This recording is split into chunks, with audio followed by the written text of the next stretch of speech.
West Ham United can look forward to better times ahead. That was a confident message hammered out by Harry Redknapp's heroes in a defiant end-of-season revival. Favourites for relegation at the turn of the year, the Hammers had to dig deep to save their Premiership status.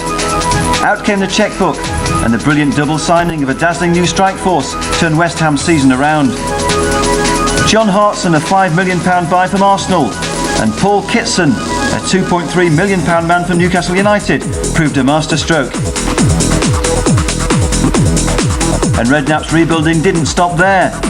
Steve Lomas arrived before the transfer deadline for a bargain £1.6 million from Manchester City, and the rollercoaster season was destined for a safe landing. World Cup star Slaven Bilic played his part in the Hammers' latest escape act before moving on to Everton in a big money deal worth £4.5 million to West Ham. Once again, it was a season packed with many changes. Players in, players out, and some who made the move in and out of Upton Park.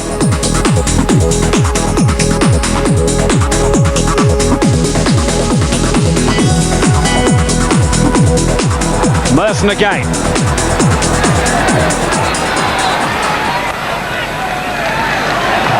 Winterburn. There's Dixon across the face of the goal and in. Arsenal take the lead.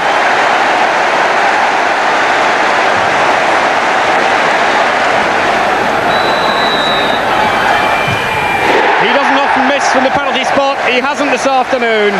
Dennis Bergkamp makes it Arsenal 2, West Ham 0 from the penalty spot. Well, Seaman's lost out here. Now there's a chance for West Ham. It's all about keeping the cool, and it's wide. Steve Jones had a great chance. He was only inches away, but he really should have hit the target, and he knows it. Well, David Seaman here caught out, and Jones here, he had plenty of time. He tried to pick his spot. Seaman committed himself, narrowed the angle. Jones tried to place it just wide. This is Rowland. West Ham having a good little spell. No flag this time. Great chance for West Ham. Jones again. Well, 2 chances for West Ham, 2 chances for Steve Jones. And this was Rowland who put it in. And they appealed for offside. Jones chested down and scooped it over Seaman, but wide. Away comes Slater for West Ham. To Lazaridis. Dix! Good effort from Julian Dix. He struck that one sweetly. Seaman made the save. But Julian Dix hit this one very crisply. So a losing start for the Hammers. The first home match of the season was against Coventry City. The flag stays down. This is Ducross. And cross it was. And it's McAllister. Costco might be a bit disappointed. West Ham were on vacation on the left-hand side of the fence. Foray up into the Coventry half. And Coventry made him pay. Here's Julian Dix. Took a deflection! Oh! And the outstretched leg of Steve Igrizovic denied Julian Dix a deflection as the shot came in, and it looked for a moment like the ball was going to beat him. Igrizovic was going the wrong way, stuck out a leg. A brilliant save really under the conditions to deny West Ham. Dix getting into good position here, but chased all the way. Oh, Igrizovic just got fingertips to that. I think he went down a bit suddenly, he didn't realise how fast it was going to be going. He did get a deflection. I don't think so. Igrizovic was just late seeing it, came through a pack of players to him, and in the end he did enough. This is Julian Dix from a long way out. Oh! Goodness me, he scored an absolute blinder against Manchester City last year from that position. Although that one went into the top corner of Immel's goal. This one all along the ground, and a bounce beat Igrizovic really. But it is a corner, so must have struck a Coventry boot, or maybe Guzovic got a hand to it.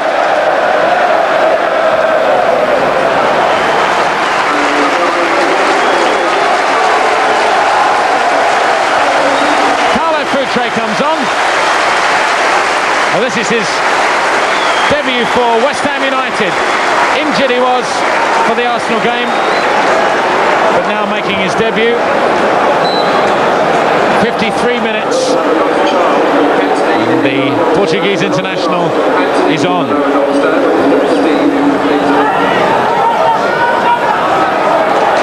Back at the other end now, it's Lazaridis. 2 men on him. It's gone round them, brought down. It's a free kick. Telford it was who brought him down.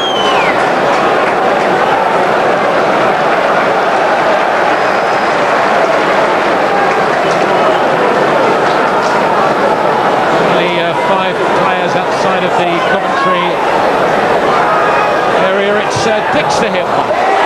Dowie! But it's offside. And there's a beautifully weighted cross. Thought for a moment it was going to be a shot. But looks offside. Let's see what you think.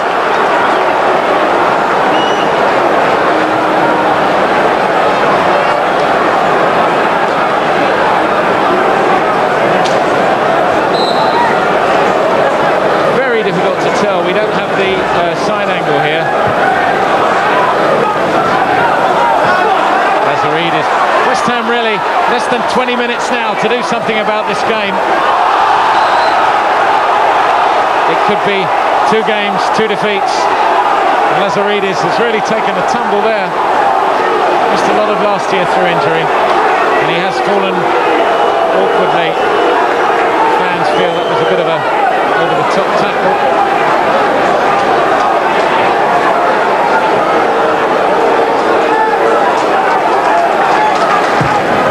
His free kick. Up goes Hughes. Reaper. He's done it. Mark Reaper through a crowd of players. Absolutely delighted.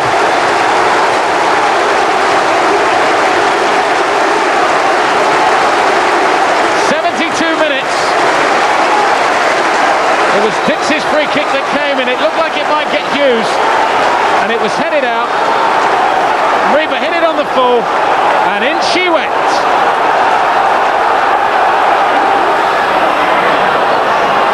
It's good from Williamson, a real workmanlike effort from him tonight. Dowie. Hughes, what a save! Grizovic got across. A wonderful strike from Michael Hughes. Getting a handshake from Bilic, and didn't he deserve it? Lovely setup from Dowie. Full credit to the Northern Ireland man, his Northern Ireland counterpart, Hughes, having that beaten out. Let's talk about your goal tonight. Take us through it. What happened? What was going through your mind as the ball came out to you? Well, I've played against Coventry 3 times now, and I've scored in all the games. So I just waited for the chance. I don't feel that I can go away from a game against Coventry without scoring, so I just waited for the chance to be there, and luckily enough it dropped in a nice position in the box, and I saw a gap in the bottom of the goal, and I just whacked it in. In it went. Okay. Yeah. Do you get a lot of ribbing in the dressing room about that, about scoring goals? Because a defender isn't thought to score too many, but you come up and you seem to score some important times, like the one you scored last year against Coventry. Yeah. Well, it's not my biggest job to score goals. I'm just as happy if we keep a clean sheet and somebody else score. But obviously, it's always a bonus, and now I'm the top scorer of the club, so it's for the lads to catch me now. I'm giving them a bit of stick, but no, it doesn't matter really who scores. I'm just pleased that we got a point today, and hopefully we can win Saturday. For the home match with Southampton, Ili Dimitrescu and Florin Radichoiu both started on the bench. Bilic down towards Dix, who's controlled it down, and this is Neil Heaney for Southampton, and he scored. Nicely taken by Heaney. Nicely presented to him by the West Ham United defence, who didn't deal with that long ball forward. It's a rather lazy pass by Letizia. Lazaridis quickly onto it. This is Dowie. And now Lazaridis, good stop by Besson. Lazaridis again. Michael Hughes. And Besson defending his goal manfully. Hughes' first touch just took it away from him a little bit, although he had a better angle than Lazaridis in the first place. Besson was quickly back to his feet. And Hughes just touched a little wider than he would have liked, and it was pretty comfortable for Besson. Here comes Florian Radachoyu with just 7 minutes to go to half-time. Mark Reaper is injured. A chance for the Romanian to make an early impact.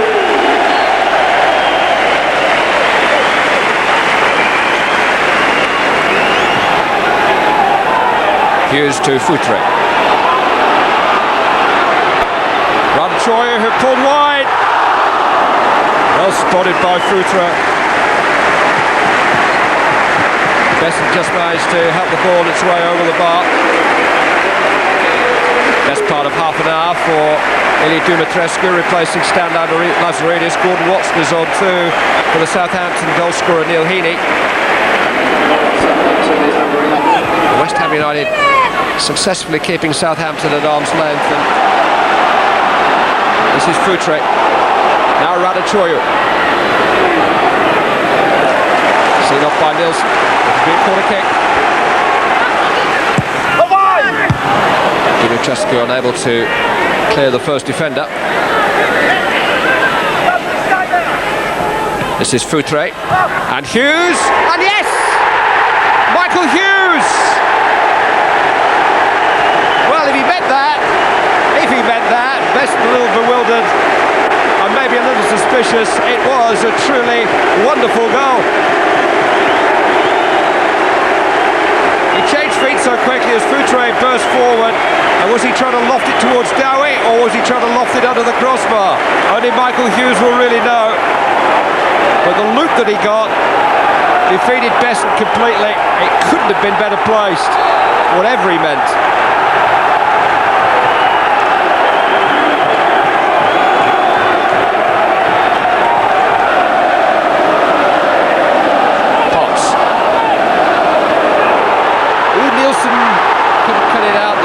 There for Dumitrescu.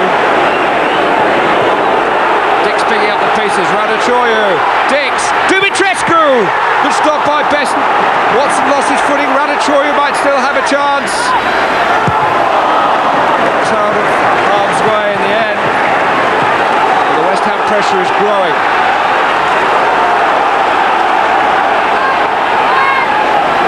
Southampton just covering up on the ropes for now. In the end, the pass just a little long for Dowie, which was frustrating.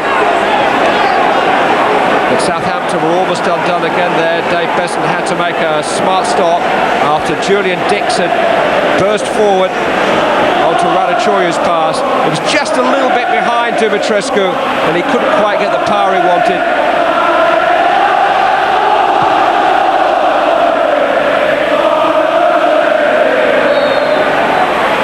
Bowen joining in. Dumitrescu. Now Futre. Dumitrescu, he was caught by Dodd, and a penalty's been given. David Ellery points to the spot, much to the disgust of Jason Dodd, who felt he was just standing his ground, but Dumitrescu nicked it past him and was definitely caught. Dumitrescu got the first touch, and Dodd, with a rather wild swipe, brought him down. One or two of the new signings looking round to see who should take the penalty. There is in fact only one candidate, and his name is Julian Dix. 9 minutes to go. Bang! 2-1 West Ham. And Julian Dix has completed the comeback despite the brave defiance of Dave Besson. And West Ham United Nations lead by 2 goals to 1. A penalty won by a Romanian, smacked home by West Ham's own Julian Dix. Dix the hero, but the Hammers' late fight back inspired by man of the match Paulo Futre. September began with John Moncur pledging to stay at Upton Park. He signed a new 3-year contract. Meanwhile, the battle to keep Slaven Bilic began. A £7 million price tag was put on his head to ward off interest from Spurs. Now Emerson. He went away from Bowen as if he wasn't there. What a shot that is! Emerson gives Middlesbrough the lead with an unstoppable effort. Barnby to Musto. And now Ravanelli. It's a good turn, good effort. It's Musto, it's Cox, it's 2. Well, Neil Cox is claiming it, Robbie Musto's claiming it. Either way, Borough have doubled their money. Mistake by Potts. Barnby into the path of Juninho. And here's Ravanelli, and here's number 3.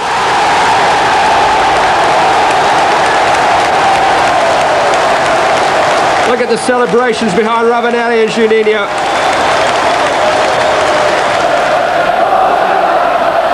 Away by White, and then by Juninho. Hughes just beating Ravanelli to the ball. Oh, what a good shot by Michael Hughes. And West Ham United, with just 12 minutes of the second half played, are back in business thanks to a stunning effort from Michael Hughes. Alan Miller just could not reach it. Ravanelli has Emerson here, more to his left, Stamp here to his right. This is Phil Stamp. It's in! Well, I think it's only the second time he's had the ball.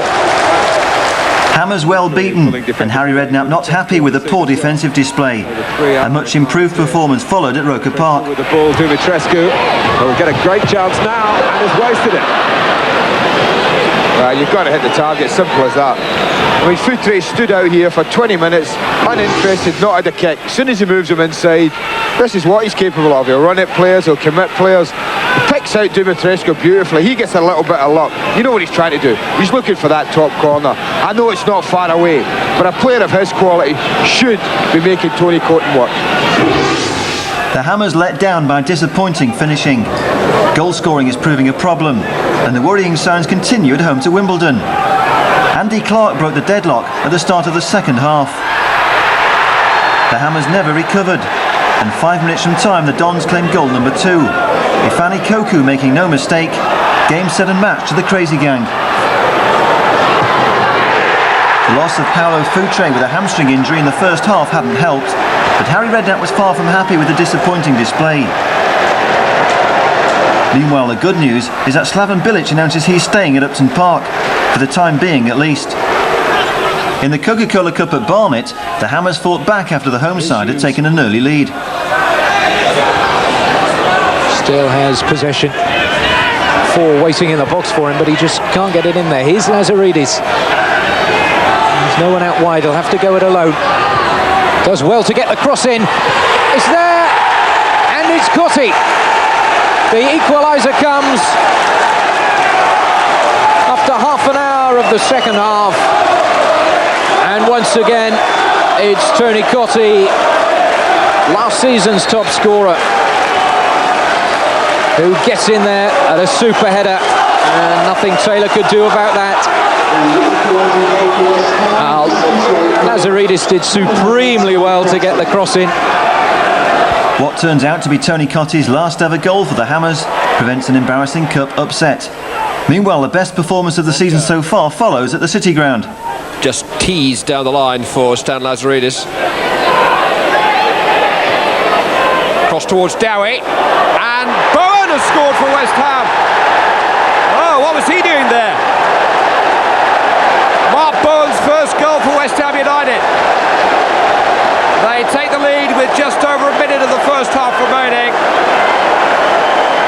Cross hung up towards Dowie. Neither he nor Pearce could make contact, but Bowen got in ahead of Allen, and West Ham lead. That's towards Roy. Tangle with Reaper, who's being penalised. And the referee, Gary going to card him, and I wonder whether he feels that Reaper was the last defender. He does, he's off. I don't think there's any doubt that he had an arm round the waist of Brian Roy as they chased that long ball from Ian Wone, but would anybody else have caught up? Maybe not. Reaper goes, and West Ham are down to 10 men. This is Jurkan with a shot, blocked by Bishop. Haaland's got it back from Moncur, away by Bilic, and a chance maybe here of a West Ham counter. Tony Cottee has Michael Hughes, and now Ian Bishop in support. Still Cottee, he's found a way through, good stop by Crossley, Cottee again, Hughes, yes! Down to 10 men, but up to 2-0. Michael Hughes, within a minute of Mark Reaper's dismissal. Full marks to Tony Cottee, he had support, but not enough to dissuade him from trying his luck himself. He almost ran through the three defenders here.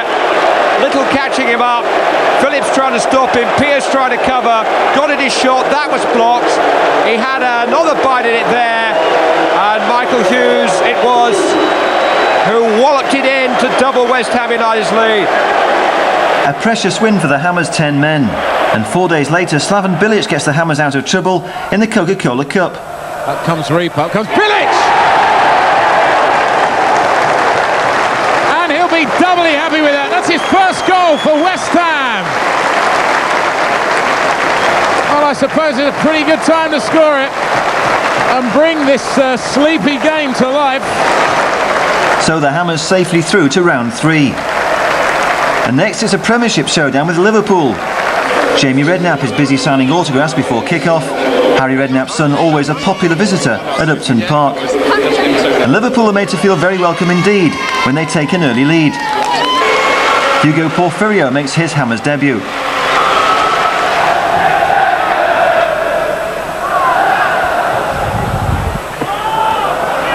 Collymore, he's turned Reaper and his acceleration's taking him away from him.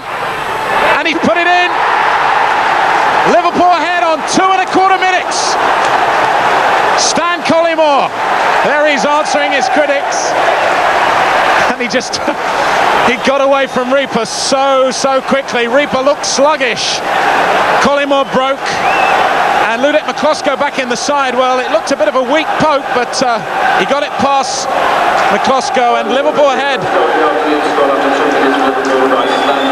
Moncur playing very deep. Bowen gets it back from Hughes. Moncur very wide here. Hits in a long cross which Reaper will jump for. And up goes Dowie. Breaker turns. We'll get a corner.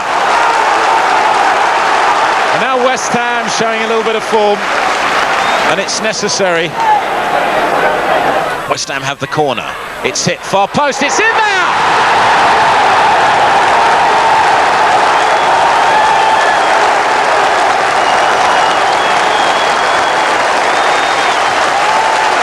Absolutely fantastic. Look at this one again. The corner comes across.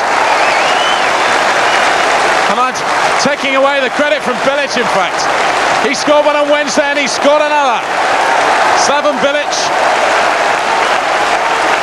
Fabulous goal. We come back live. West Ham have a corner. It's looking dangerous here. They've already scored from one corner. What can they do from this one?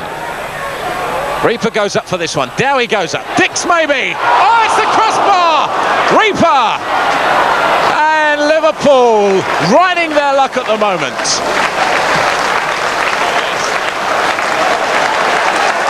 Let's have another look at this one. Goodness me. West Ham so dangerous from corners. And this was the moment. The corner came in from Hughes. Reaper went up. Julian Dix, lovely control from him, and he hit the crossbar. Redknapp and Cottee threw himself at him, but thankfully missed. Good threaded ball through to Thomas from McManaman, and Thomas has put it in! Michael Thomas, that's me, he says. And this was how it happened. Scales and McManaman linked up to put Thomas through, and a lovely finish from the Liverpool number 16.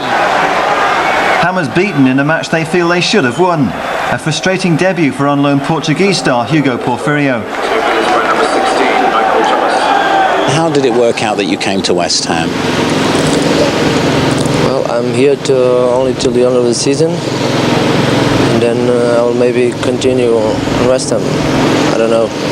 Did you talk to Danny about it? Because of course he played here for West Ham last year. Did you speak to him about the club? No, I didn't speak to Danny. Danny is away now. He's in Amsterdam. I came last year and play here a game against West Ham with my team Sporting. And I think it was a good team, so I'm here now.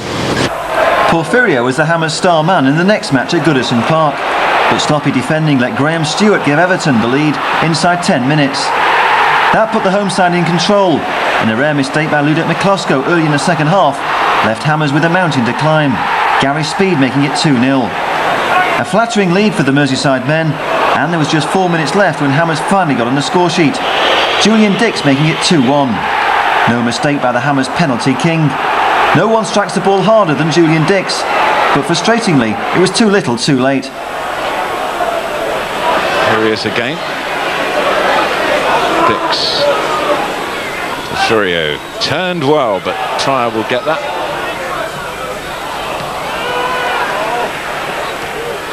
Bilic.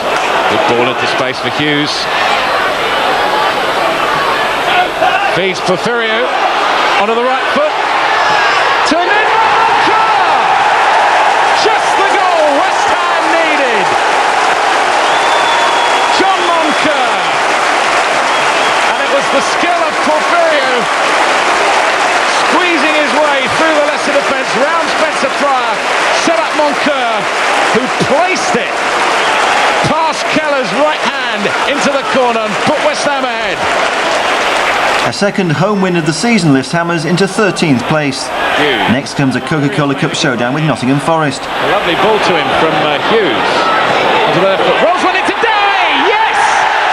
What a fabulous finish, Ian Dowie! Oh, a lovely goal by West Ham. Porfirio did everything right, nice and simple, on the deck. And a lovely finish by Ian Dowie. His first goal of the season. West Ham ahead.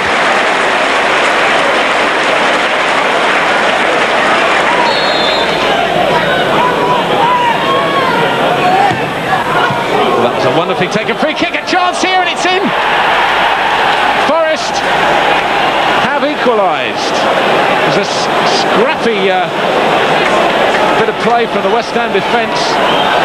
Saunders it was who turned on it and turned at the far post brilliantly there. In the end, Forest have got one back. Bishop, Porfirio feeds Dowie. Dowie in with a chance for number 2. He's done it, and it's Porfirio who fed him again. 55 minutes. West Ham back in the lead. There's a great through ball there. He didn't have much time to think, but a lovely finish from Ian Dowie. He scores his second of the night, and West Ham second.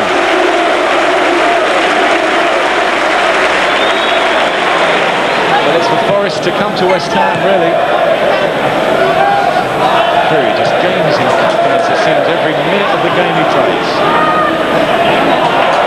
Bowen held off his man, Moncur got it, Dowie takes it, and Moncur will get the rebound. Scott Gamble tried to take it through, but Bart Williams had already committed the foul. West Ham have a free kick. Slightly disappointing on free kicks this season, really. West Ham scored from so many last year. Need to show a little more imagination this time. Well, there's one way, isn't it? Give it to Porfirio, he's the man who can do something. Dowie gets it from him. Porfirio's in here! He's done it! Hugo has scored! And that crowns a fabulous night for the young Portuguese international. And this time it was Ian Dowie returning the favour, flicking it through. Obviously no chance. A fabulous left-footed shot right into the corner. West Ham 3, Nottingham Forest 1. A little more confidence about West Ham now, a little less dithering when they're on the ball. It's good to see. Bishop, much more of a playmaker this half. That's a long speculative ball which Lazaridis may got on the end of. Looked like he was pulled over. Yes! Penalty, says David Ellery. Well, it was a good ball from Ian Bishop. Lazaridis got into a good position. And, well, Alfie Haaland, who's really had an absolute nightmare tonight. It's about the first thing he's done the game. Here he goes.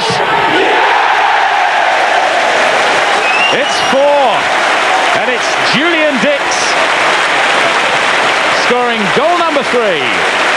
It's been coming. We've been playing well without sticking the chances away, and tonight we made lots of chances again, but we stuck them away, and that was important for us. Now, how about Hugo Porfirio? I imagine the press are going to be talking about him tomorrow. What do you think?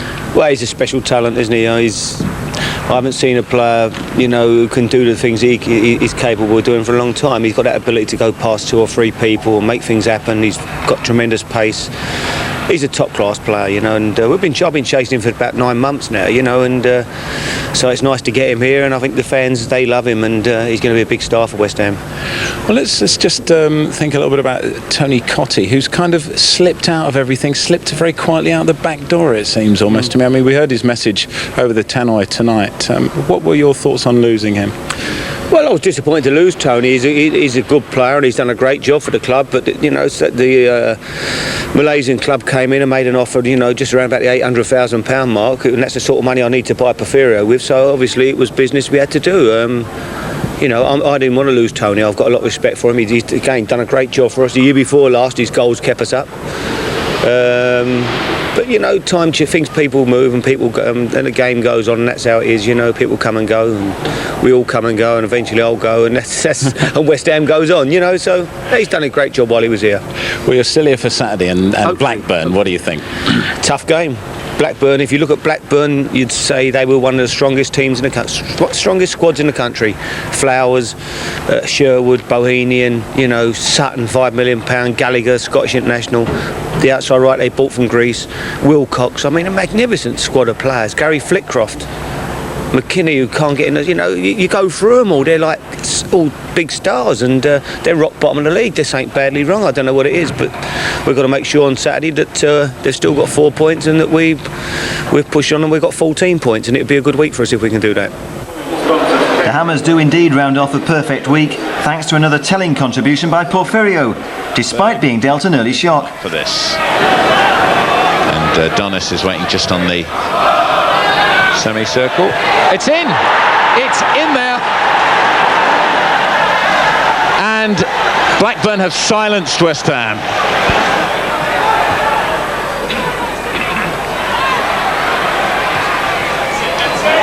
That's a wonderful ball. Dowie's got it. Breakers with him. It'll come across to Porfirio. And that's the goal West Ham have needed. And watch the Portuguese man running back. His second goal of the week. A brilliant piece of approach play for West Ham. And it was unselfish from Ian Dowie, who laid the ball across, and Porfirio finished brilliantly.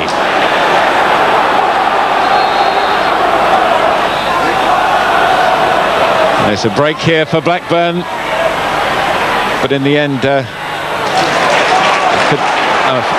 should say that Wilcox couldn't sort himself out. West Ham come away with Hughes. Foutre turned his man well, but Flitcroft stuck a leg out. Hughes wanted to take it quickly.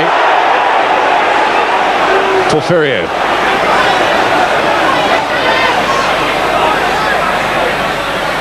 Might try to run in on the defence.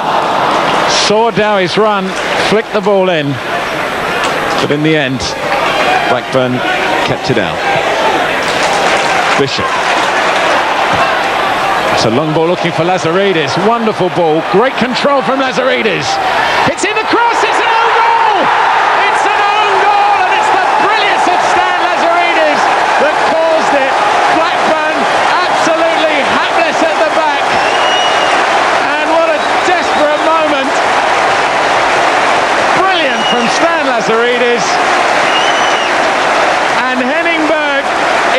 the same place as he scored in the first half.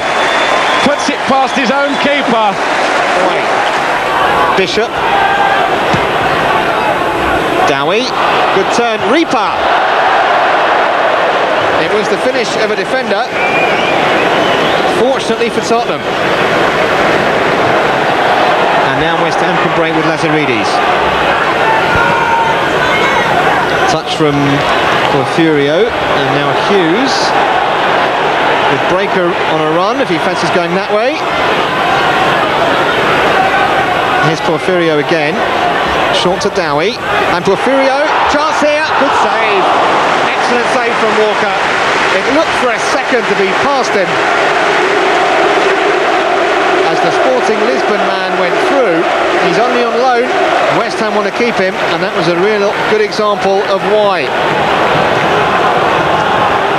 Forward from Bilic, and Dowie shielded it well, but no West Ham player near him. And Spurs can break again, this time with Nielsen.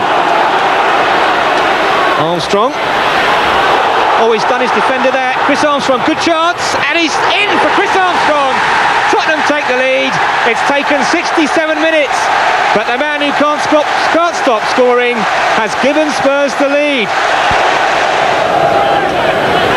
Hughes. Again, looking for Dowie. And good forward push him. Dowie still has it. Couldn't find his man. It's come to Lazaridis for a shot, perhaps. Bishop. Tense stuff for Spurs, tense moments. Still not clear. Bilic. Good try. Off the post. Very unlucky. Spurs breathe again as it came back off the woodwork. Well, he almost atoned for his error.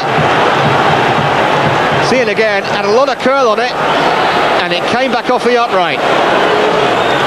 Bilic so close to a spectacular point-saving third goal of the season. At St James's Park, the Hammers produced one of their best away performances. John Moncur. Tim Breaker has got forward on this right-hand side. Dowie. Now Potts. Breaker. Well, he's managed to shrug off Ginola here. And this is Keith Rowland with a header. And West Ham United have taken the lead with a goal from a most unlikely source. The head of Keith Rowland. Midway through the first half, some reward for a long journey north for the West Ham fans. Gino's defending left something to be desired. Tim Breaker was too strong for him. But how did Keith Rowland steal in there? His first goal of the season. Albert. Beardsley. Beardsley, yes! Peter Beardsley's 200th league goal. Squares it up. Newcastle have equalised with just 8 minutes to spare. Another landmark in the already legendary Newcastle career of Peter Beardsley. Albert, who made the initial inroads, waits his turn to add his personal congratulations. But the way Beardsley manages to turn and then turn away from a defender as good as Slaven Bilic and then beat Ludet McCloskey on the post says so much about him. 1-1. The Hammers were just 7 minutes away from a famous victory, denied by Peter Beardsley's 200th league goal. At home to Derby County, Ian Bishop landed his first goal of the season.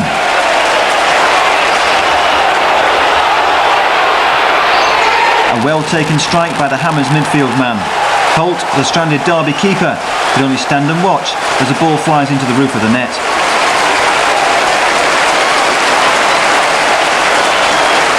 A fine individual strike to give the Hammers the lead after 16 minutes. Frustratingly, West Ham's lead was cancelled out just before half-time. Dean Sturridge beating Stevie Potts to the ball to hammer home past Ludet McCloskey. Once again, the Hammers had surrendered a winning position. 1-1 was how it ended.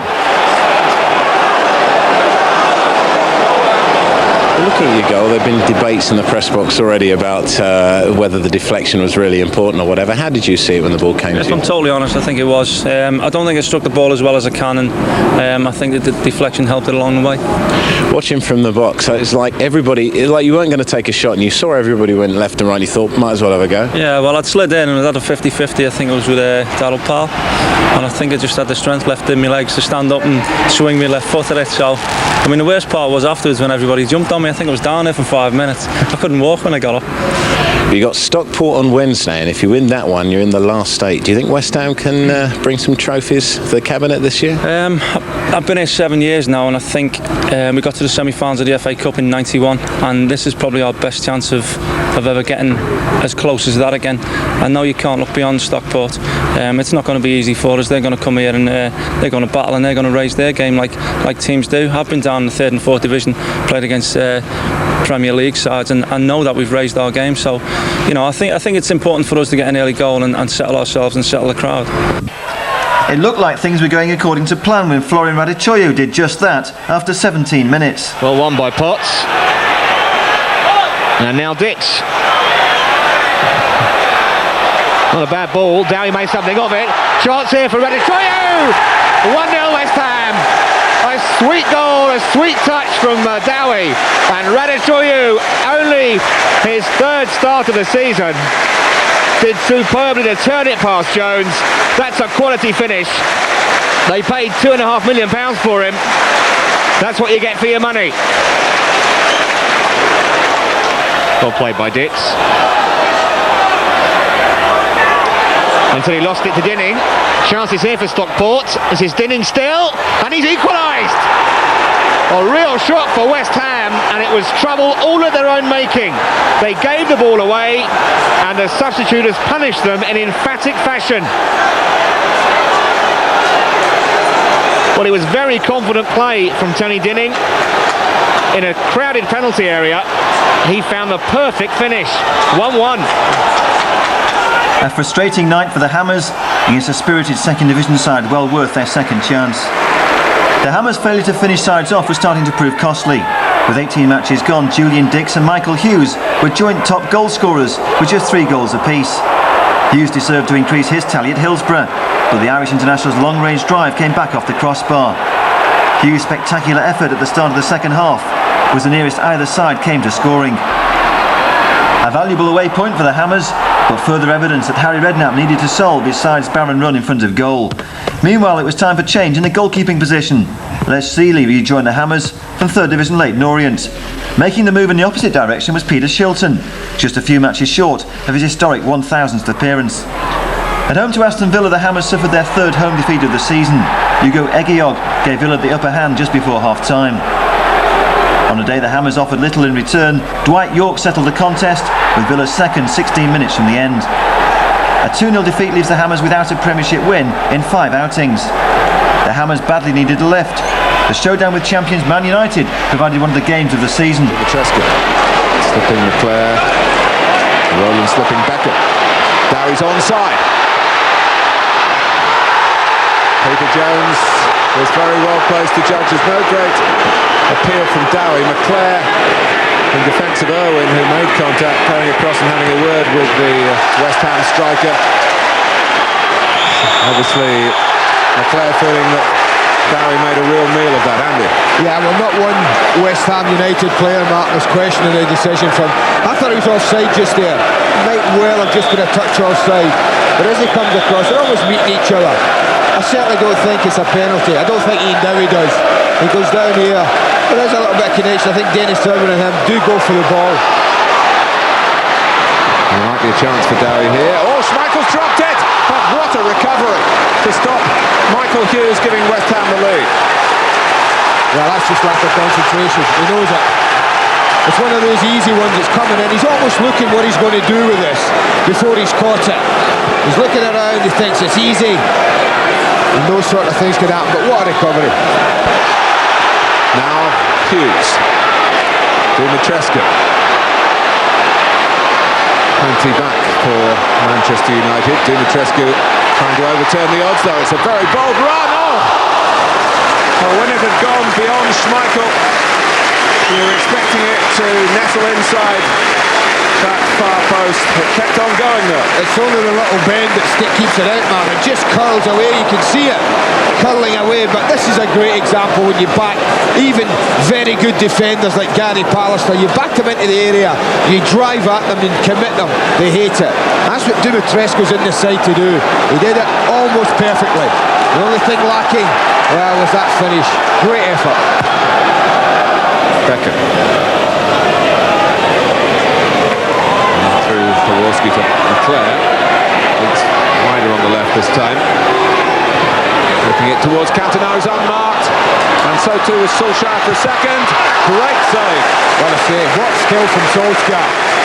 And that was matched by an equally brilliant save from Lurik McCloskey, who's had nothing to do for 40 minutes. And then is asked to produce a save. Look at the skill from Solskjaer. Great feet. Great skill. What a block. Pallister. Collected by Cantona. Solskjaer has made a terrific run. Great pass. And Manchester United have turned the potential into the opening goal. A goal of real quality work between Cantona and Solskjaer. Well, Mark Reaper tries to step up and play offside, Mark, and gets it wrong. There he goes. And Julian Dix is behind him. Now, you can't do that. If you defend properly, he goes with the run. The run's a good one and the ball's a good one. But if Mark Reaper follows Solskjaer, he doesn't score. He steps up, tries to play him offside. And what was said might happen if Manchester United get a good chance has happened. They've taken it.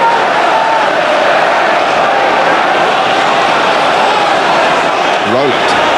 Interior players forward for West Ham. Dumitrescu, they need him to sustain the work that he put in the first half, and it's terrific play from Dumitrescu.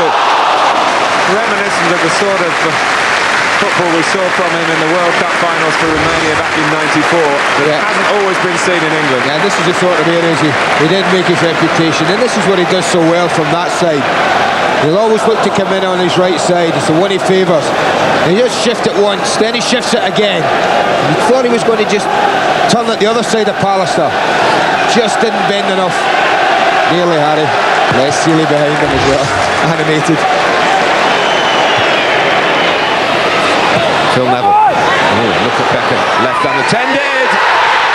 But even so, that was exquisite. Well, when many people might have been expecting the power, Beckham shows us the other side of his character. A beautiful, delicate chip. Great vision and awareness. And if he got a touch on Solskjaer's, well, he's got no chance of getting anywhere near this. Gets under his feet a little, and that made his mind up, I think. Didn't get it out the way he would have liked. We're talking about first touch, and this isn't the best because it stays under his feet, sticks under there. So he did dig it out beautifully. Well, it hasn't been his best game in truth, but he still illuminated the afternoon. Right, you don't save them, do you? You just don't save them.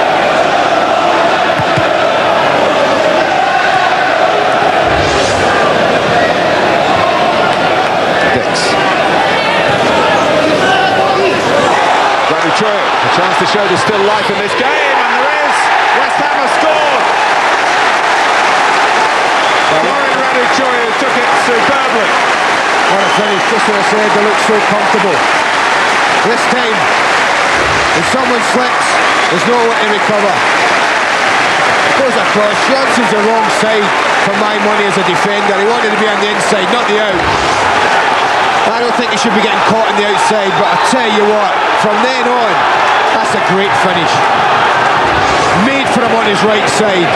Just watch the way he measures this. He knows exactly what he wants to do. He's looking up, he's picking his spot, he's side-footing it, he's bending it. It's beautiful. And it's his first goal in the Premiership, and it's come against Manchester United. And it's come at a vital time. We said at half-time the best of the game was still to come, and that might still be the case now as it's set up for a terrific finale. The crowd will back West Ham all the way here.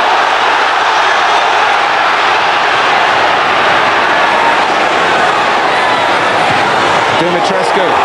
Out comes Schmeichel. Peter Jones says penalty against the goalkeeper. Michael Hughes caught. Schmeichel can't believe it. And West Ham have a chance extraordinarily to level the game within a matter of moments. footballers. 2-0 up and cruising, and within 2 minutes, a chance to level it. I think it's a penalty. My first impressions were a penalty. You commit yourself as Peter Schmeichel did. Don't get the ball and take a player, and I think there's only one result, and that's a penalty. Now, will this be power? It normally is. What a responsibility on the shoulders of Julian Dix. There's all sorts of jostling going on the edge of the area, which won't help the penalty taker. I don't think it was phasing too much, Martin. The goalkeeper who gave away the penalty now has the chance to preserve Manchester United's lead, but Dix flashes it past him, and the whole complexion has changed here so dramatically.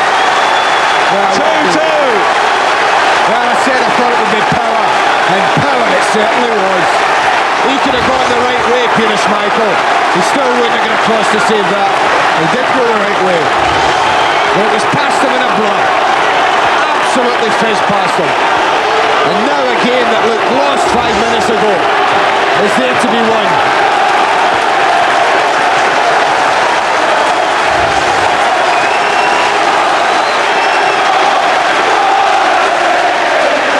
And suddenly there are frowns for Alex Ferguson, and Manchester United are really fretting.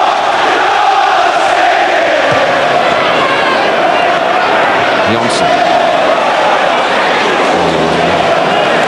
bit of a gamble by Moncur. He missed everything, fortunately for him, but Neville caught him, and West Ham have got a free kick.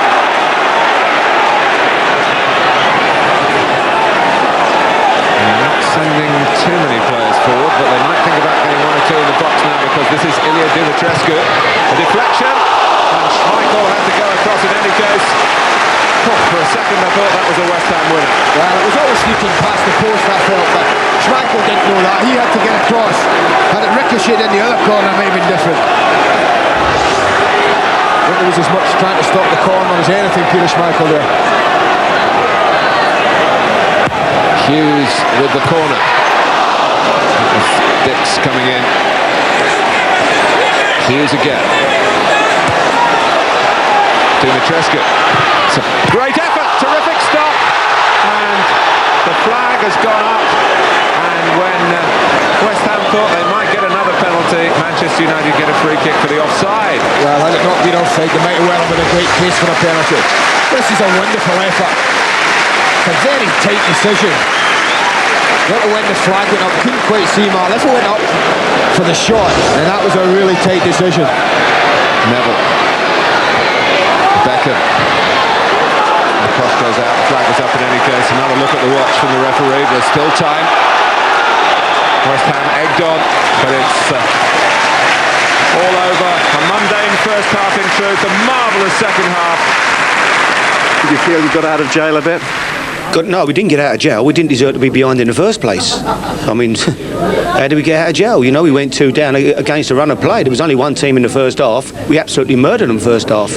And to suddenly find ourselves 2-0 down, I was, it was disappointing. But no, we came back, we kept going, we showed tremendous courage and commitment. We at least deserved at least a point out of the game. You know, I thought we deserved 3 points today. The substitution, bringing on Raduchoya, obviously helped. You'd be pleased with that one, presumably? Yeah, it was nice to see him score, but we'd been playing well before that. Keith Rowlands had done excellent for us. I lost Slavin, who's been here all week. He'd had the flu, and he decided, he'd give it a go today, but he felt rough. So, but no, it was an excellent performance. I felt first half we absolutely took the game to them. We camped in their half, and it was a good all-round team performance today, and we played some great football and thoroughly deserved everything we got out of the game. And I felt we deserved maybe more. And psychologically, getting 2 goals, how much of a help will that be, given that goals have been in fairly short supply here? We've been playing well week in, week out. You know, we had 2 defeats in 9, and suddenly people start slagging us off. I mean, it's we've had a couple of two dicky results in the last 9 games. So, and we've been playing well week in, week out. I've been delighted with the players, and the crowd got behind us today. They stuck with us. You know, when we went 2 down, which was important, and we turned it round. It was excellent. Paulo Futre concedes his long-running battle against a knee injury when he tells the Hammers he's quitting football at the age of 30. A disappointing way to bow out for the Portuguese superstar, signed on a free transfer from AC Milan. Milan is a million light years away from a cold and wet Edgeley Park, venue for the Hammers Coca-Cola Cup replay against Stockport County. And Jones hesitated and it's in. Julian Dix. They were a real threat at set pieces towards the end of last season, where the 4 big lads went up. Dix has always enjoyed going up for this, and he comes in late and unmarked, and he just made it his, Alan. It's as simple as that. He was the one player who was arriving when the ball did, on the run. Look at all the Stockport defenders there around the ball. They're all making standing jumps. Julian Dix is arriving on the run with power. That's a brilliant header from there. Down onto the goal line. You just don't save them. Flynn will launch another throw towards Angel Armstrong on the near post. It was Dix who met it first. Back in from the big centre half. Flicked on by Armstrong. Oh, it's an own goal. An astonishing one as well by Dowie. Yeah, that's incredible. What a response. Exactly the one that they would have wanted, but not from the man they thought was going to get them the equaliser. I mean, they keep the pressure on well enough. It just got his bearings all wrong. The one thing he would have wanted here, Ian Dowie, is a bit of height. It's a wonderful striker's header. Gives his goalkeeper absolutely no chance. Todd on the left-hand side. They're continuing to play good football despite the conditions. And here's Armstrong in a threatening position. Marsden was well placed in the middle. He didn't spot him early enough. It goes in towards Angel, though. It's 2-1. And that is a magnificent goal. Hey, thanks for coming out to talk to us. Any excuses for West Ham tonight?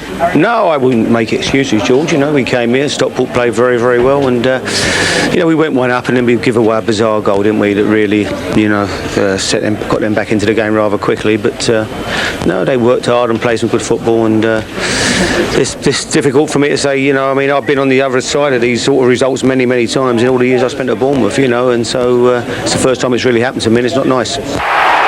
Defeat at Stockport made more painful by the news that Ian Dowie had suffered a broken ankle, and there was another pre-Christmas setback for the Hammers at Stamford Bridge, where 2 early goals put Chelsea in command.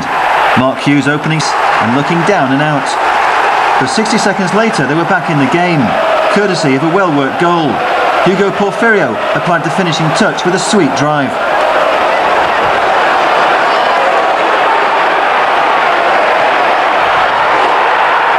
That reduced the deficit to 2-1.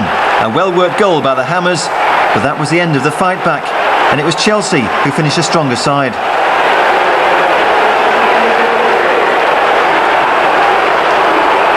The decisive strike came from Mark Hughes, and it completed a miserable week for the Hammers. Without a win in 7 league matches, it was hardly a happy Christmas.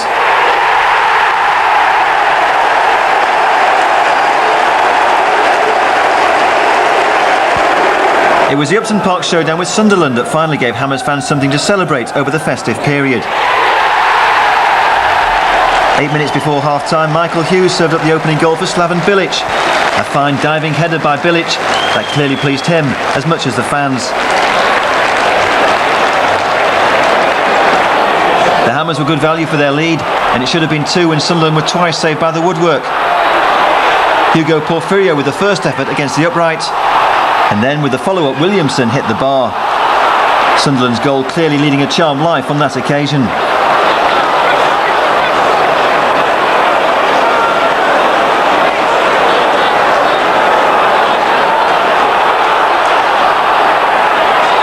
The visitors' luck ran out in the dying seconds. Florin Radichoiu, an 85th minute substitute, settled the contest with a superb second goal for the Hammers.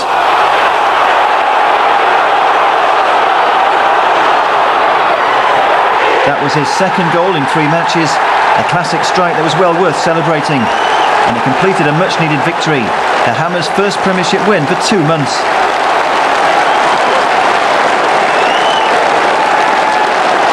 With half the season completed, it meant the Hammers occupied 16th position, 4 points above the relegation zone. Hugo, that's the first match in the Premiership West Ham have won since October. What's gone wrong, do you think? Well, I don't know. It's a good question, but I can't answer your question. We have a good players, we have a good team, and a very nice team. We play good football.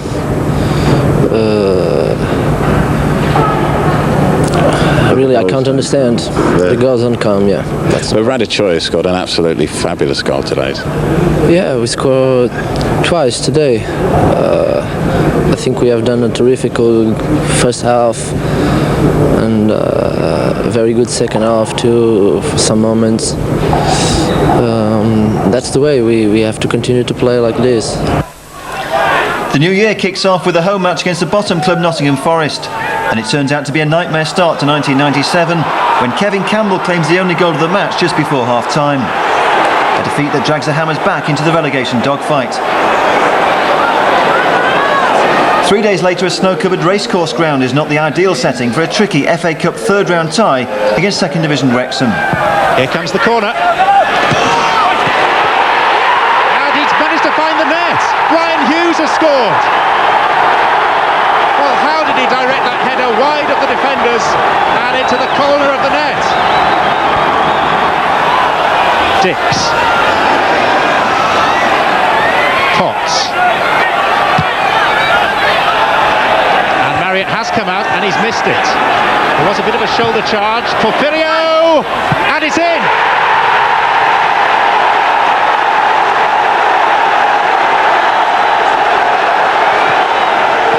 Well, Andy Marriott, I'm afraid, has to take the lion's share of the blame.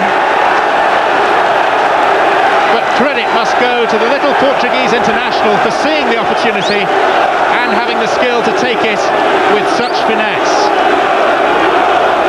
Jones gave the goalkeeper a little nudge, but really he should have caught it.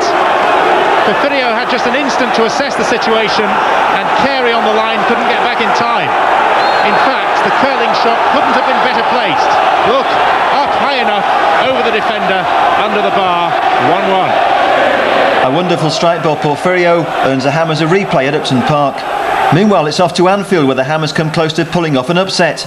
Mark Reaper denied by a superb save by David James. 0-0 was the final score, a useful point earned without Florin Raduchoya.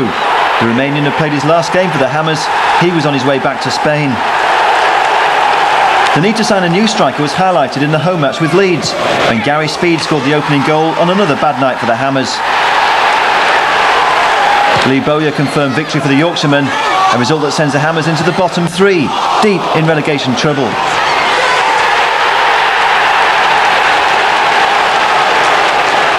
The pressure is on and the search for a new striker is now the top priority. A bid for Wimbledon marksman Dean Holdsworth proves unsuccessful. And the Hammers' bad fortune continues when Wrexham pile on the misery with an FA Cup shock in the third round replay at Upton Park. Kevin Russell sends West Ham packing with a dramatic 89th minute winner.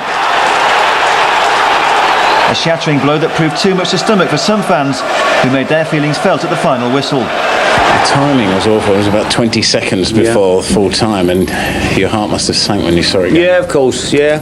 It's, what can you say? I don't think anyone can understand the feelings that you go through when that happens the last minute of a game. You know, especially like today at home to Wrexham. But no, it was a disappointing day.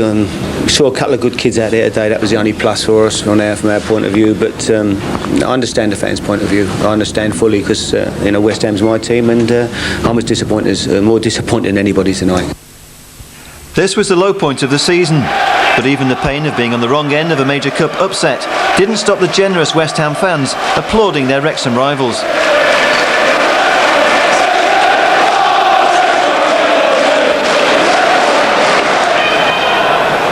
Williamson. Dispossessed by the leggy Vieira, and here's Merson, and danger threatens for West Ham. Parler, well taken by Ray Parler.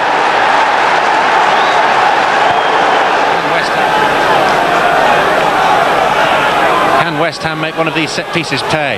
Rowland with the kick. Bilic, and it's in, it's an own goal. Bilic may well claim it, but it was an Arsenal defender's head who turned it wide of Seaman, and just inside the post it was Matthew Rose who got the final touch. But Bilic may still claim the goal. It was a teasing corner, a good header, and look at Rose. But for him, Seaman would surely have saved it. 1-1. Mercer. Looking for Wright. Oh, they've given Wright too much space. And he scored.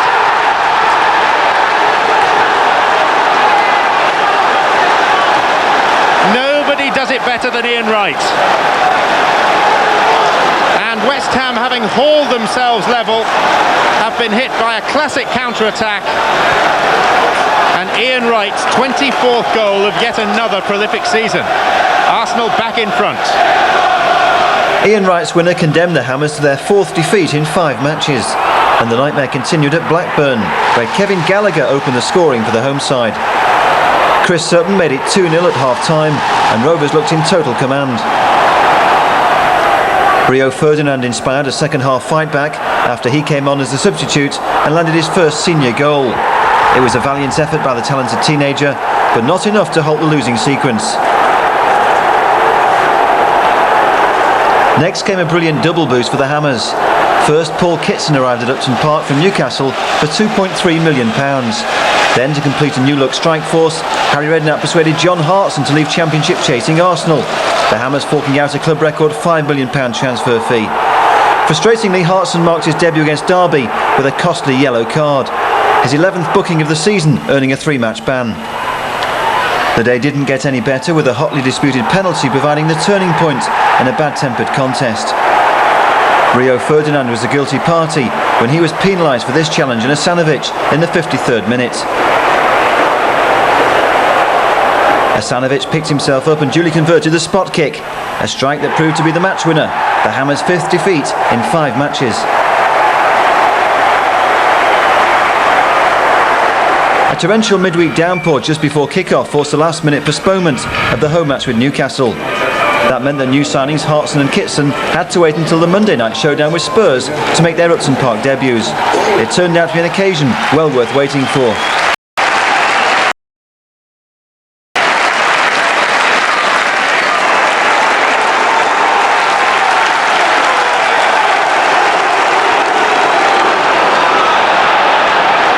Dix making the overlap here. That's good play by West Ham. He thundered the cross in as well. Cleared by Howells to Anderton.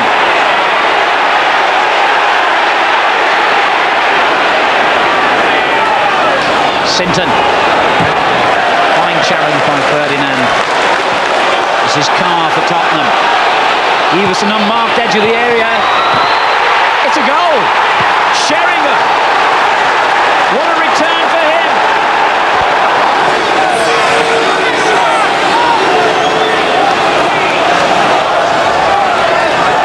Gone in towards Hartson again, and Campbell won yet another header, but at the expense of a corner this time. We can't exaggerate how awful the conditions are here tonight. The camera lens there is showing you how wet it is, and the flight of the ball will tell you how windy it is, and that corner flag.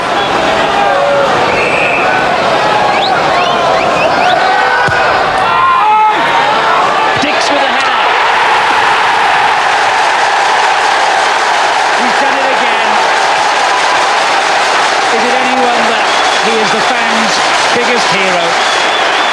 Well, great header from West Ham's point of view, but for Spurs, awful marking. Everson, I think he was the one who was elected to pick up Dix. He's unlucky there because he falls.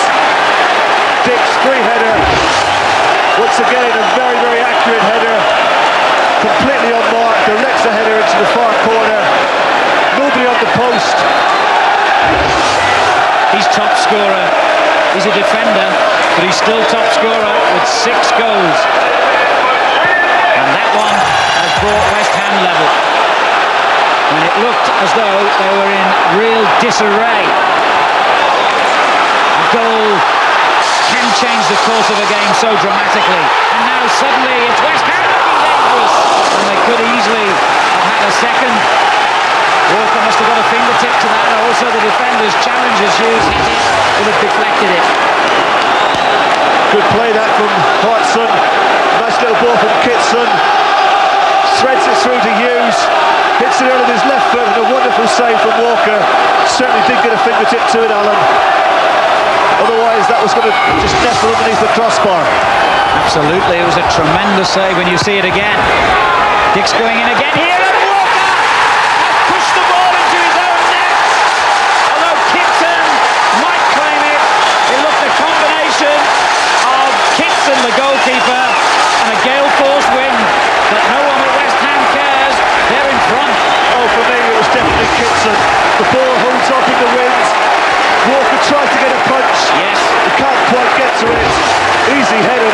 for Kitson. 3 goals, 3 headers. And what a dramatic turnaround here. West Ham are going down and looking in all kinds of trouble, and Harry Redknapp celebrates them taking the lead. Everson, that's a useful ball, and Anderson with a chance to make it 2-2. And it's in. Tottenham are level, and West Ham's defence has been split asunder right down the middle again. Hartson doing well to hold it up there. This is Dix.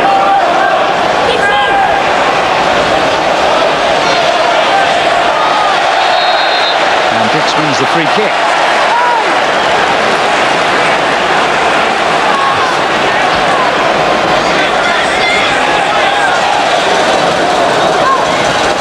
I'm sure Dix will be better off allowing somebody else to take this and using his aerial power in the box. But well, they need him in every part of the field, really, don't they? It's a very good free kick as well, and coming in is Hartson! And suddenly, £7 million is beginning to look money well spent. One for Kitson, one for Hartson. West Ham lead. when you can cross the ball with that position like Dix did, no wonder he didn't win the box. It was absolutely inch perfect onto the head of Hodgson. He's still got a lot to do. I'm sure Spurs will look to Campbell. He may have used his strength to hold off Hodgson, but Hodgson is stronger. He got in front of Campbell. He gets his first goal for West Ham. Everson. That's a good ball, Sheringham. Oh, that's a brilliant goal. What a superb finish that was by Howells. He just picked it out and found the corner of the net with total accuracy. And we do have another goal, and it's 3-3. Once again, Sheringham plays a large part in this goal. Good play from Everson, but wonderful hold-up play from Sheringham. Just waits for the support from Howells. What an excellent finish. Must be all of 25 yards. Little side foot, knew exactly what he wanted to do with it.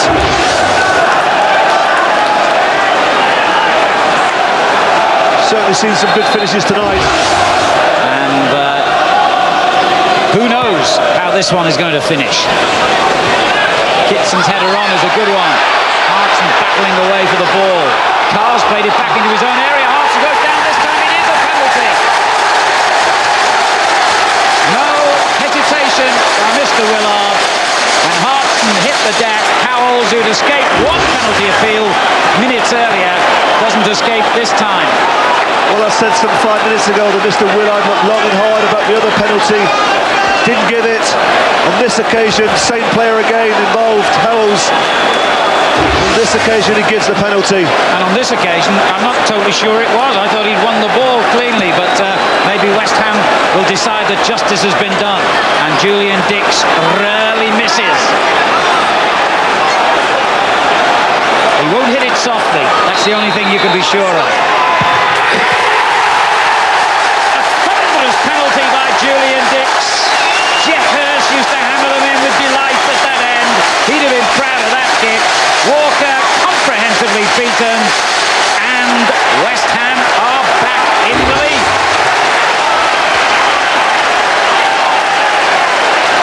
Well, they don't get hit much harder than that. Tremendous force behind that ball. I think if you guess the right way, you're not going to save that.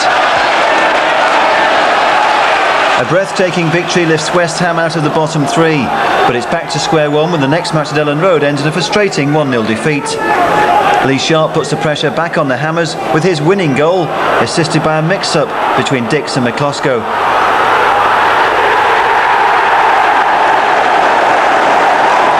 Ellen Road is not the easiest place to stage a fight back, and the Hammers had a mountain to climb when Michael Hughes received a red card. The Irishman guilty of kicking his opponent.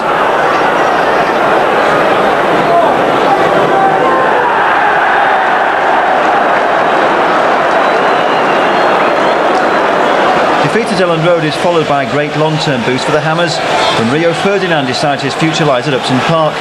The talented 18-year-old agrees to sign a new 5-year contract. The next drama is a 5-goal thriller against Chelsea. It begins with an opening strike by Gianluca Vialli. There's Julian Dix. Chelsea got to it first. Bishop looking for Breaker. It's not a good ball. Breaker's caught out here, and Zola has Vialli if he can find him. Only Potts to shield him. Vialli's through.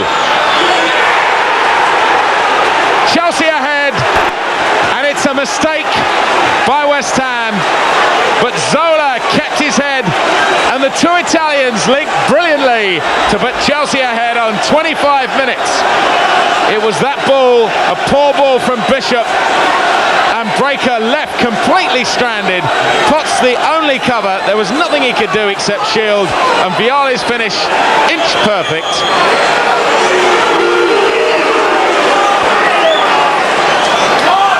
Kitson. Moncur finds Bilic. He can hit him. Blocked by Sinclair. Dix chases back. He's got Potts centre field. Goes for route one. Sinclair heads out. Petrescu completes the clearance. Williamson does well. That's a superb ball to Porfirio if he can cut through. He's taken it past Sinclair. He's gone down. And what's the referee going to do?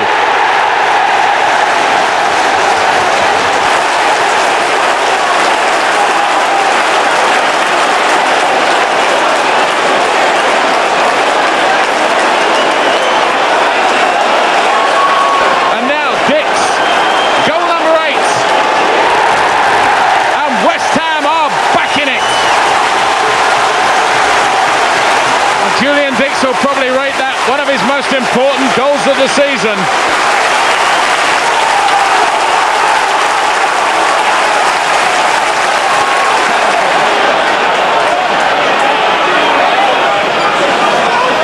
Turned in nicely, flicked on brilliantly by Dowie. Kitson's in here. What a brilliant goal! Kitson's second for West Ham. And what a fabulous time to pick to score your second. He gave Nick Colgan no chance. And a great flick from Dowie. And Kitson, look at the striker's instinct here. One touch with the right. Brilliant left-footed finish. Colgan, absolutely no chance. Monker's playing like a defender at the moment. Minto again, and Monker chasing him back. Already got his knee knocked, got his ankle knocked. Turn back, this could be Hughes! Mark Hughes, the man that Ruud Gullit brought on to get the Chelsea equaliser, has done so.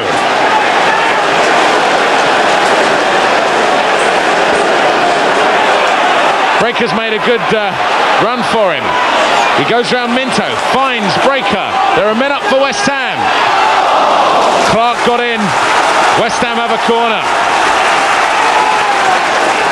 What a drama it would be if they could find a third from this corner from Michael Hughes.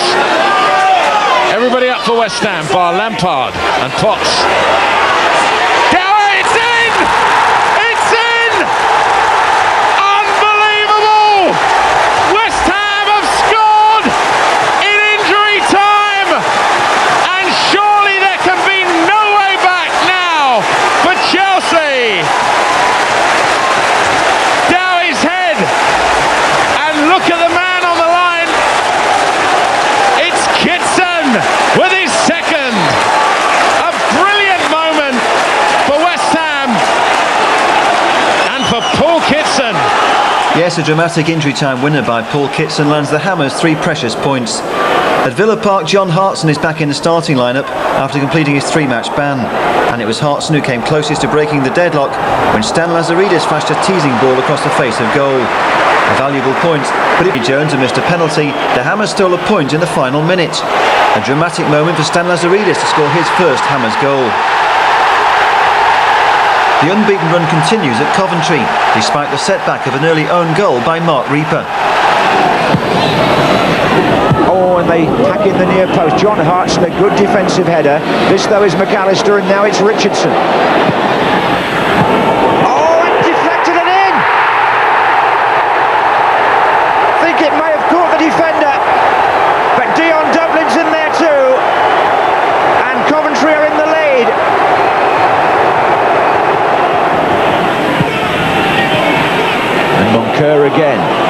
Movement in the centre. Kitson's there. Hartson's there. The equaliser for West Ham. John Hartson.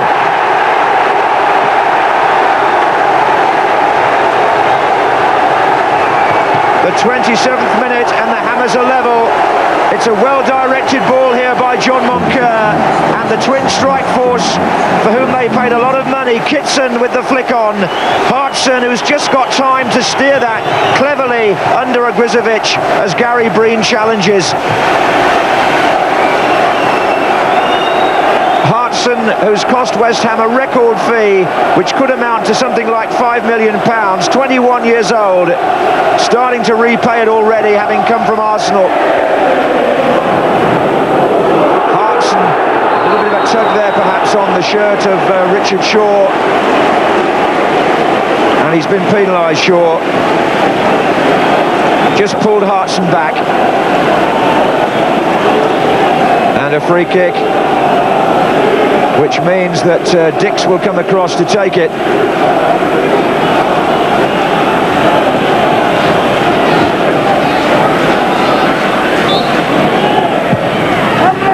Reaper's far side, that's his header. There's Kitson. Oh, and there's Ferdinand.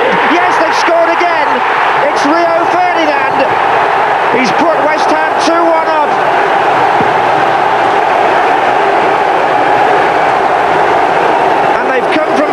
Take the lead.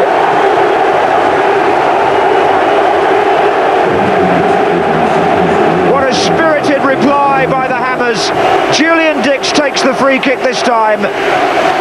And watch here for a contribution first from Reaper, then from Kitson. He gets the second touch, or forces the defender to do so rather. Ferdinand gets it down and just toe pokes it really past Ogrizovic.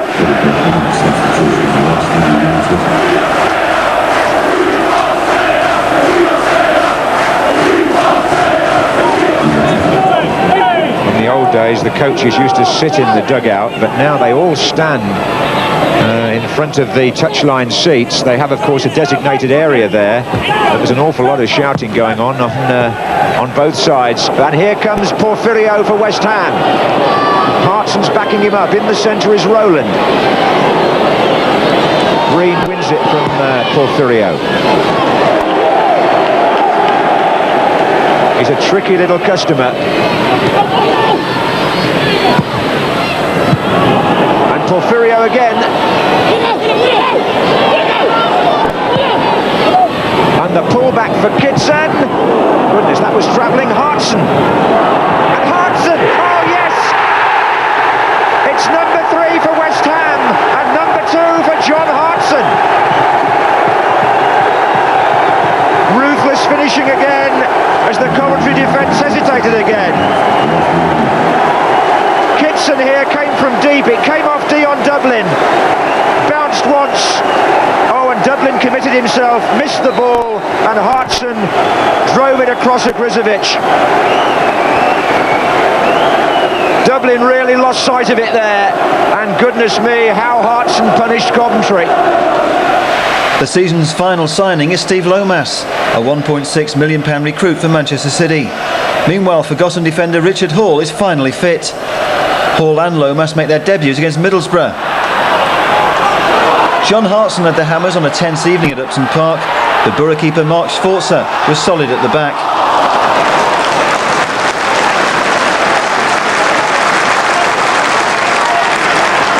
Steve Potts almost caught out the Teessiders when he ventured forward in a rare attempt on goal. Not too far away from only his second ever goal for the Hammers. West Ham are now just 1 point above the relegation zone, and the position gets worse at the Dell, where Mickey Evans put Southampton ahead. The home side looked fortunate to win a penalty when Mark Bowen was penalised. But justice appeared to be done when Nudit McCloskey saved Magilton's resultant penalty.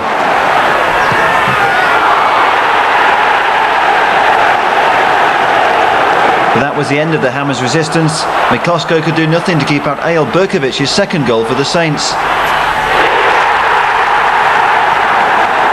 2-0 the final score, and that setback is the first defeat in 6 matches. But it's so close at the bottom of the table that the Hammers are back in trouble. That's a huge throw, which Hodgson goes up. Kitson! Oh dear, oh dear. Neville Southall not happy at all with himself. What a superb throw though. The ball came through to Kitson, and on 9 minutes, West Ham into the lead.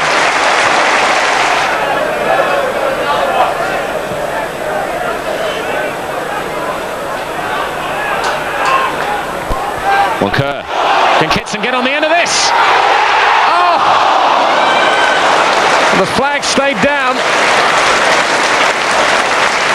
A little chip through. It looked like Kitson had played the most delicate of touches. Porfirio puts Hughes back in a good position to get this cross in. Left-footed. Kitson! Oh, what a goal! Kitson's second! Didn't he strike it beautifully?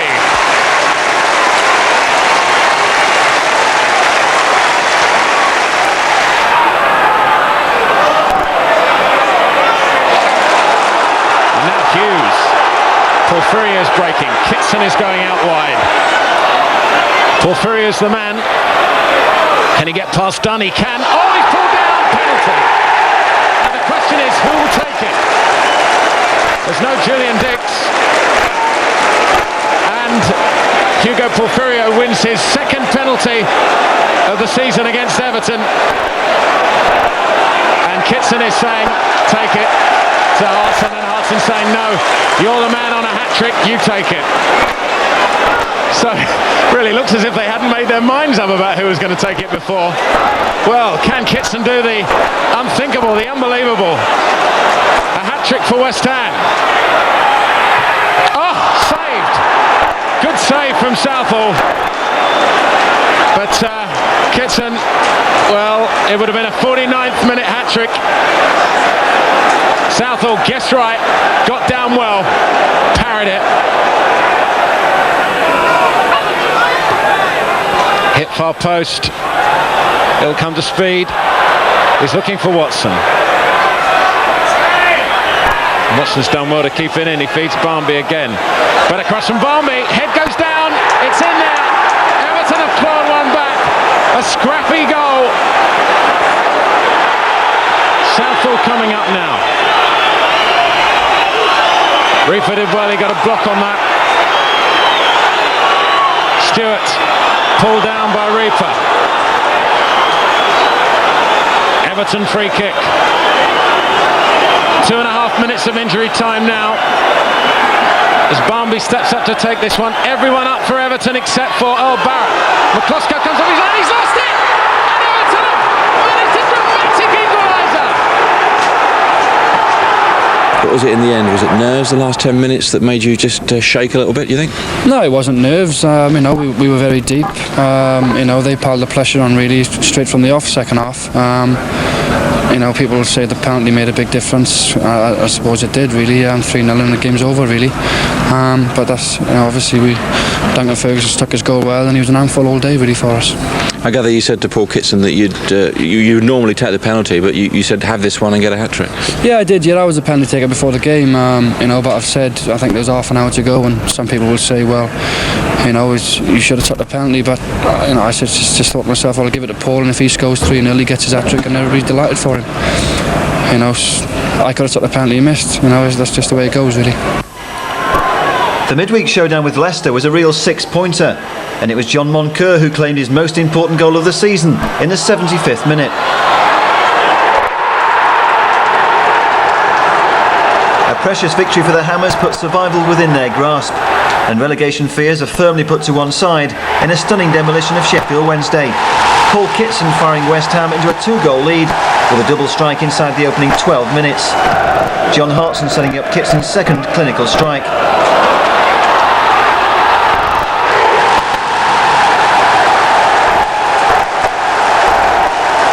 On the half hour, it was Hartson's turn to take over the scoring with a thumping header. That made it 3-0 at half-time. In the second half, Hugo Porfirio superbly laid on goal number 4. And once again, a great finish by Hartson.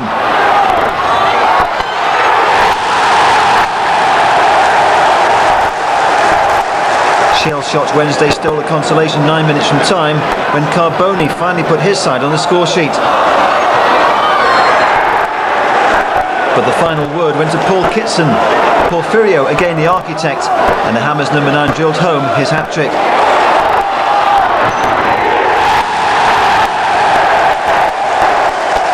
Fittingly, striking partner Hartson was the first to congratulate Kitson on his treble. Without doubt, the signing of the Hartson-Kitson double act proved a masterstroke by Harry Redknapp.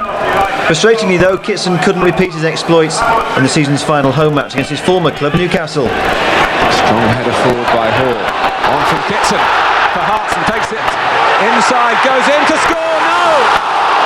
He'd done everything, he'd left Peacock flabbergasted, and now he's flabbergasted himself. Well, he did the hard part beautifully. And it's a great flick on, but they get exposed a little here. Watson a little bit too far forward.